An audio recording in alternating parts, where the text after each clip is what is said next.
president's only primary opponents are Marianne Williamson and Robert F. Kennedy Jr.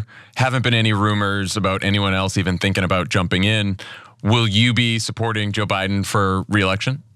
I believe given that field, yes. In an interview with Jon Favreau of Pod Save America, Representative Alexandria Ocasio-Cortez announced that, at least for the time being, she will be endorsing Joe Biden's reelection bid. Now, right before Favreau asked AOC about whether or not she'd endorse Biden, he also asked her to explain her thoughts on Biden's time as president so far. So let's see what she had to say in response to that question. In general, how do you think President Biden has handled his job over the last 4 years? I think he's done quite well, given the limitations that we have. There are areas that I think were quite strong when he came right out of the gate with the American Rescue Plan, and of course the Inflation Reduction Act was a massive step in terms of our climate agenda.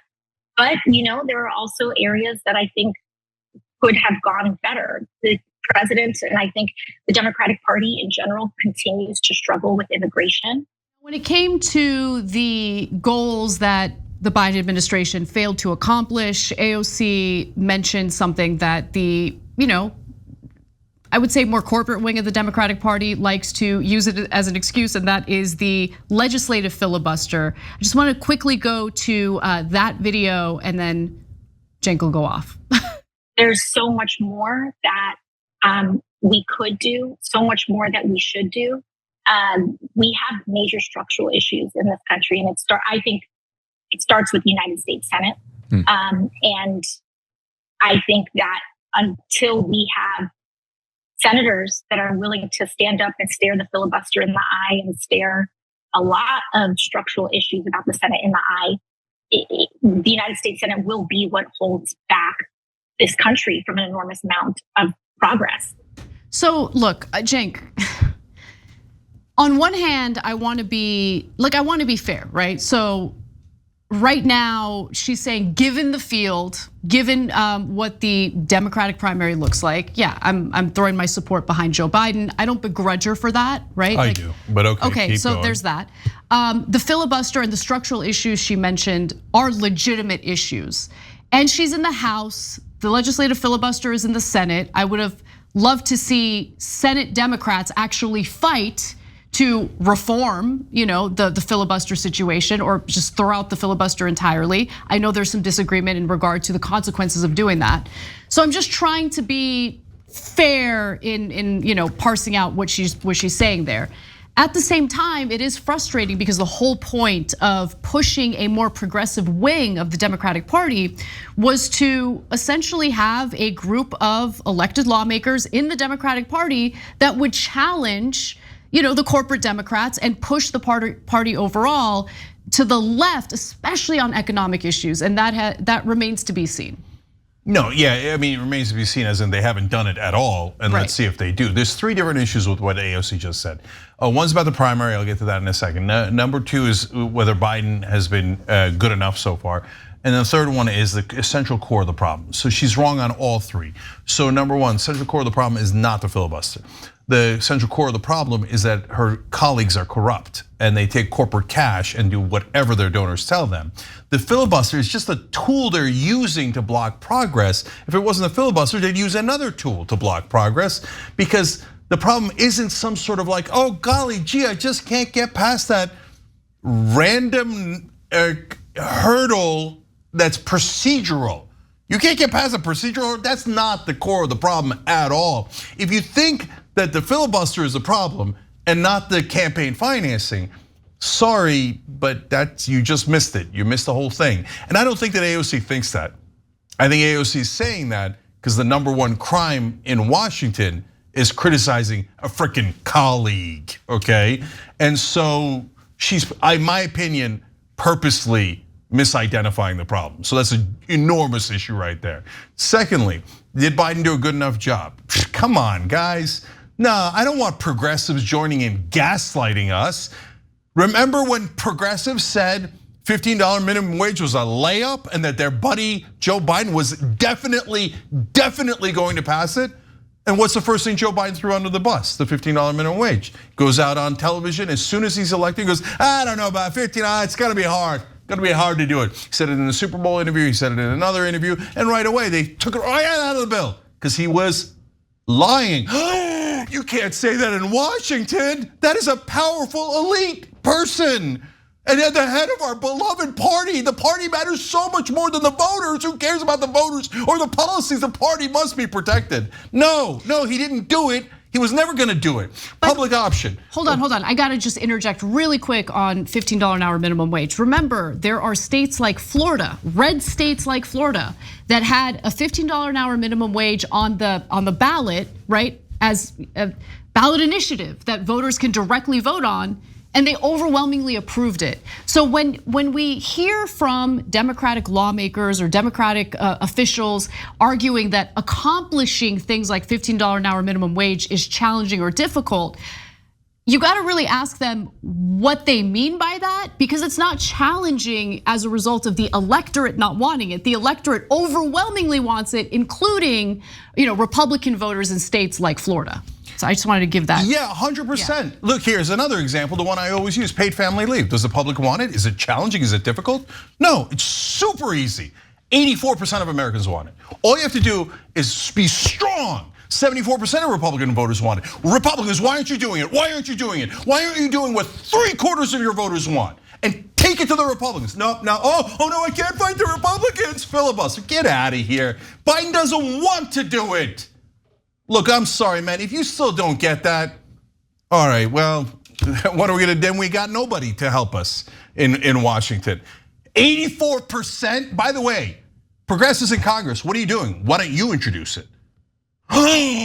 Okay, I know you can't do it in the House, but you could talk about it, you could pressure the senators to do it. You can't find a single senator to introduce it when the Democrats control the Senate. Come on, you're not even trying. Get out of here. Like, public option, another one. Overwhelming, 2/3 of Americans want it. But I'm definitely gonna do the public option. And he didn't even propose it. Didn't even propose it. So I looked at PolitiFact, good, wonderful organization overall, but they're also part of groupthink. And they're like, okay, well, the public option in progress. What do you mean in progress? It's not in progress at all. Never proposed. True. Now, PolitiFact, you're trying to cover Biden's ass by saying things that aren't even remotely true. And then they're like, negotiating drug prices for Medicare. Check, he accomplished it.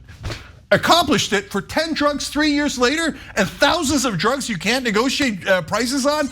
So less than 1% of the drugs, less than 1%. That's to cover the ass of the drug industry for the other 99%. And PolitiFact goes, check, mission accomplished. And you know what happened? Even with all of those things piled in, PolitiFact is like, he kind of did 27% of his agenda. The real number is way, way lower.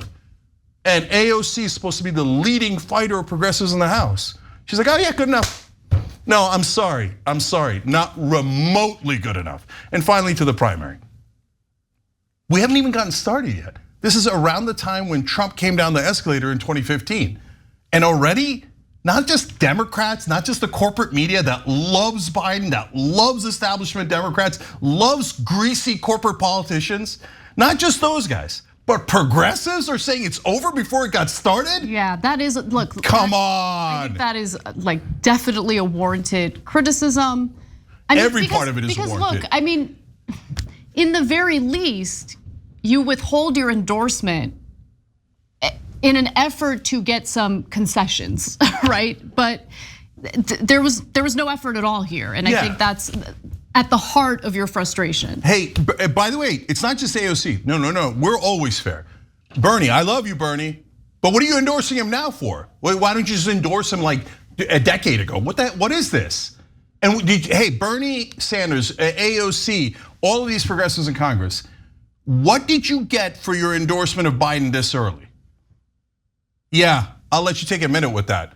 Oh, right, you were supposed to ask for something. Elementary politics. They're constantly giving away their leverage, their power, everything. Just give it away, give it away, give it away. So 6 months before any voting takes place, all progressives in Washington are now doormats. I'm sorry, but that's the reality. Where are you? Where's the goddamn fight? I remember talking before they got elected about how they're going to give a good fight to the establishment. And I gave them every opportunity. Let's go, let's go, let's go, let's go. Nothing, nothing, nothing. And finally, look, guys, I think other people might get into the race. I think this race hasn't even begun yet.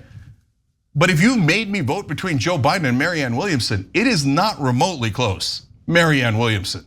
She has all of the right policy positions, and she's honest. She actually wants to do them. You can say, well, I don't like her. She's spiritual. That's the reason you're opposed to her, because she's spiritual? Oh, I don't like some of her form of spirituality. What is this? You don't like her religious beliefs? That's why you're against her? She doesn't have experience in politics. Wait a minute, the experience in politics has turned into a disaster. Are we winning with the experienced politicians? The experienced politicians are the worst people on earth. No, it's not close. Marianne Williamson is definitely a better candidate than Joe Biden. But that's heresy in Washington, heresy. Because if you say it, then the serious elite people, especially in the press, will not take you seriously. Oh, Marianne, no. Right. No. It has to be a politician. It has to be one that's been around for 50 years, because experience of doing nothing is the most important thing. No deal, no deal, no deal. If this is the answer, we're screwed, man. We need some massive game changer in American politics, because apparently the folks we sent in, they're not even fighting anymore. Thanks for watching The Young Turks. Really appreciate it. Another way to show support is through YouTube memberships. You'll get to interact with us more. There's live chat emojis, badges. You've got emojis of me, Anna, John, JR. So those are super fun. But you also get playback of our exclusive member-only shows and specials right after they air. So all of that, all you gotta do is click that join button right underneath the video. Thank you.